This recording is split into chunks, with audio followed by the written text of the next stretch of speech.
Help a brother up. Help a brother up. Exactly. Another hour of Get Up presented by Yeti this morning. Everyone grab your mug. Oh, yeah.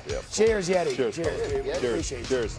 Cheers to everybody. Oh, Han, here you go. Mom and Dad, cheers. There we go. They're I got watching. one now. Yeti, you're the best. I'm Matt Berrien for Greeny. I've got a great crew with me this morning. Monica McNutt here. And then Wendy was tired of being at the bad hotel because look at Monica. Wow.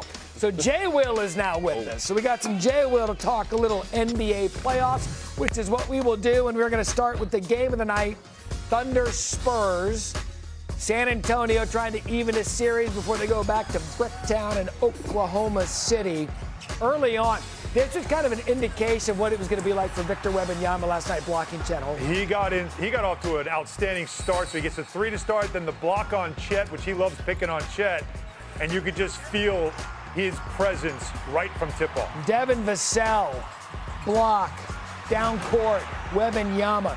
It was the defensive intensity last night that paced San Antonio. Then here, De'Aaron Fox. Well, that was... How about just like tip it over your head? What other human can make a play like this? So he missed the tip, so let me just tip it back over my head. Oh, you thought that was good? Yeah. Watch this other human do this.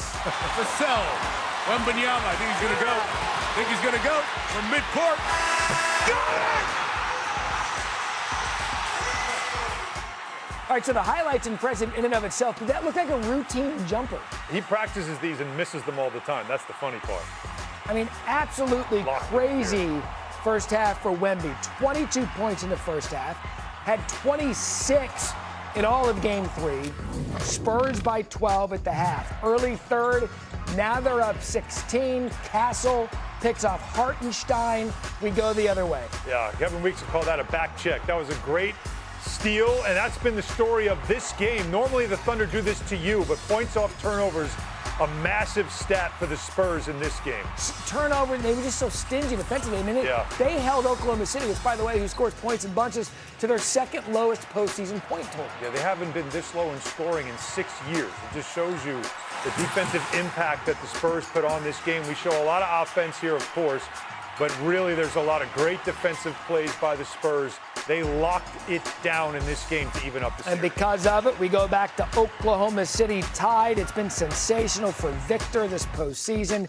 Yesterday, he joined Bill Walton in 77 as the only player since blocks became official in 1974 with 300 points, 150 rebounds, and 50 blocks in their first career postseason. Walton led the Blazers to a title that year. Wemby, however, not getting ahead of himself just yet. We didn't do nothing unexpected, but the truth is that we had never been in this kind of situation before. It was our first deficit, and we just responded, but it was nothing amazing. It wasn't magic. We just did what we needed to do. They just punched us in our face early. It's 2 games in a row. They've come out the aggressors. Last game we were able to course correct. Tonight, we just didn't do so. All right, JWill, we've got a tied series in a Western Conference Finals. What was your biggest takeaway from last night? It was about the defensive coverage changeup, guys. I mean, there was no more hoping that OKC was going to miss threes from the outside. They were bracketing SGA off pick and rolls, and they were fighting over every screen. And at times, it felt like there were 8 players on the court. And the thing that you love about this is that they were all anticipating getting a ton of defensive plays with cat-like reflexes. Whenever OKC took their eye off the ball, there was a spur in the gaps. They forced 17 turnovers. They got 25 points off those turnovers. And this last play, run that last play back, guys. In game 3, they would have double-teamed that or blitz that. They stayed at home. They used Wemby as a free safety, and they stayed at home to 3-point shooters. They stunned it. They got back. And, guys, I'm going to say this about Castle. Obviously, people are going to talk about Wemby, and he deserves a lot of praise, and Vassell as well, right? But Castle reminds me of the 2026 new grind father. He's like the new Tony Allen of the NBA. You just look at how he sustains contact 24/7 and how he stays disciplined. Yeah, he might turn the ball over here or there more than what he does offensively, but defensively, guys, that attention to detail and how he stays up in the pocket of SGA constantly meeting him with physical force, that was a major difference maker in this game to me. Yes, let's stay there for a second, because role players in any series have to free up the stars. Is that what helped Wemby last night? Well, of course. Well, Wemby was the second line of defense, but exactly what Jay's talking about. We showed this earlier on. 8:28, if you please. because this is exactly what Jay's talking about when it comes to bracketing, when it comes to picking him up here. Look how he has no room to go. Look at Castle. No.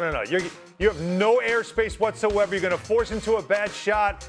You force into a grenade. Now watch the dive. This is the best part. The next play energy. You get the stop. You get the shot clock violation, not because of the defensive part there, but because the play wasn't over until you got that basketball. They dove on the floor after it. You just saw a very aggressive defensive demeanor by this Spurs team. That's the competitive response that Mitch Johnson and Greg Popovich, by the way, was looking for.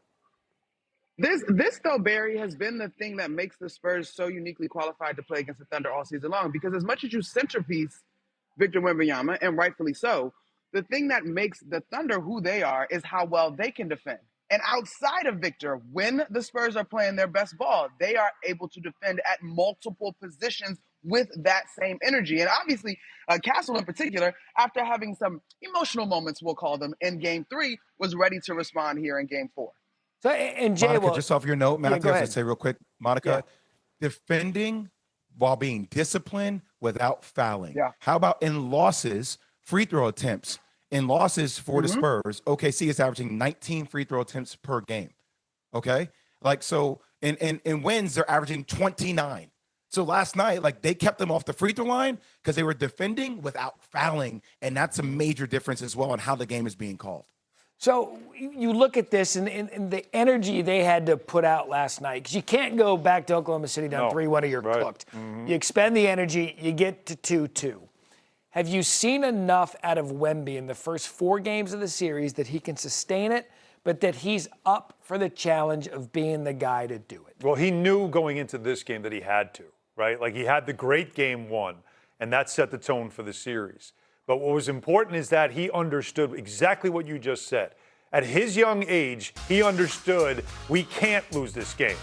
And I have to be the one to do it. You know, the story goes, De'Aaron Fox told us, Greg Popovich was waiting for the team in the locker room after Game 3 and said, that's not who we are. Right. That we have a higher standard. And Wembanyama, for a young player, took that to heart and understood that it's about me, that I have to be the guy. And his quote after this game was, I'm here for it. So it just shows you that he already, as a superstar, understands that what I do sets the tone for the rest of the team. And his tone setting at the start of this game at both ends of the floor, of course, this shot was kind of a culmination of all of that in that first half. And I feel like it let you know that he understood the assignment and how important this game was. Now, game to game, he's spending a lot of energy. So that's what we have to see is, can he carry it from game to game? But he, in a very important game, one of the first pivotal games of the series, he did it. JWill really wants to get in there.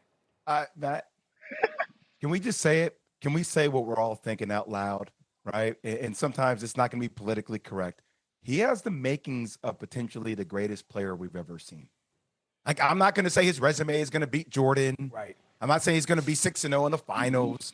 But 7'4", it's all there. Kevin Durant like potential on the ground, shooting ability. He has the temperament of the greatest players you love, the Kobes, the Michaels. Like, even after the game where he drops 33 points and they get a win, he's like, you know, it's our first time in elimination. That's how he has the likings of everything you want. Yes. Just mesh all the greatest abilities of all the greatest players together, and that is Victor Wembanyama. Now, whether it actually comes to fruition or not in the loom of championships is another question, but just the physical and mental attributes, come on.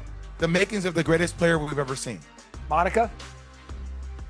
Yeah, it's hard to argue against that, Jay. I think for me, in the immediate though, right, how is he able to respond?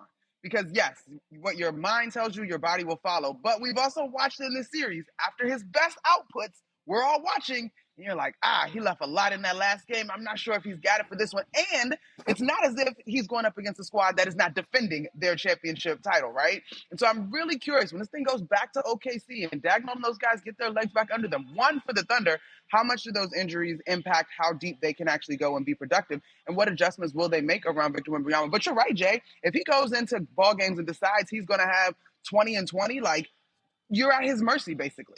We've seen it a number of times. Even in this series, you watch, you're like, well, who's going to defend that?